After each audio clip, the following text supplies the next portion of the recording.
के साथ पंखा बंद कर दे कौन घर में सब धौम्य के पास पहुंच गए और उसने धौम्य से कहा, हे विपेंद्र, कौन सा उपाय करने से बच्चे दीर्घायु हो सकते हैं? कृपया करके ठीक ठीक कहिए।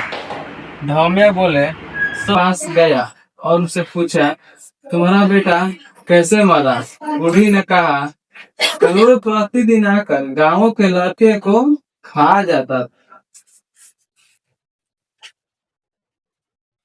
तो इस पर दयालु राजा ने कहा, माता, अब तुम रो मत, आनंद से बैठो, मैं तुम्हारे बच्चे को बचाने का यत्न करता हूँ।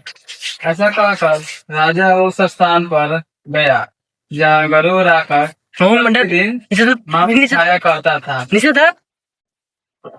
उसी समय गरुड़ भी उस पर टूट पड़ा और मांस खाने लगे। जब अतिशय तेजस्वी गरुड़ ने राजा के बाया हिलकर गरुड़ के सामने कर दिया। यह देखकर गरुड़ जी ने कहा, तुम कोई देवता हो? कौन हो? अपने बताना दूसरे तुम मनुष्य हो?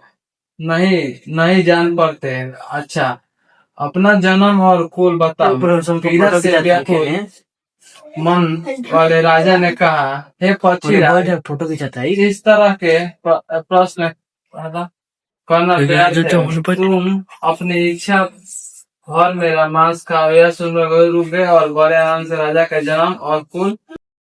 मेरी माता का नाम शैस्य और मेरे पिता का नाम सलिवाहन है। सूर्यवंश में मेरा जन्म हुआ और जीमुतवाहन मेरा नाम। राजा के दयालुता देखकर गरुड़ ने कहा, हे महाभाग, तुम्हारे मन में जो अभिलाषा हो वह वर मांगो। राजा ने कहा, हे पक्षीराज, यदि आप मुझे वर दे रहे हैं तो वर दीजिए कि आपने अब तक जिन प्राणियों को खाया है वह सब जीवित हो जाए। हे स्वाभिमान, आपसे यह बालकों को ना खाएं और ऐसा कोई उपाय करें कि जहाँ तो उत्पन्न हो वहाँ लोग बहुत दिनों तक जीवित रहे। धौम्य ने कहा कि पक्षीराज गरुड़ राजा को वरदान देकर स्वयं अमृत के लिए नागलोक चले जाएं। वहां से अमृत लाकर उन्होंने उन मरे मनुष्य की हड्डियों पर बरसाया। ऐसा करने से सब लोग जीवित हो गए जिनको ही पहले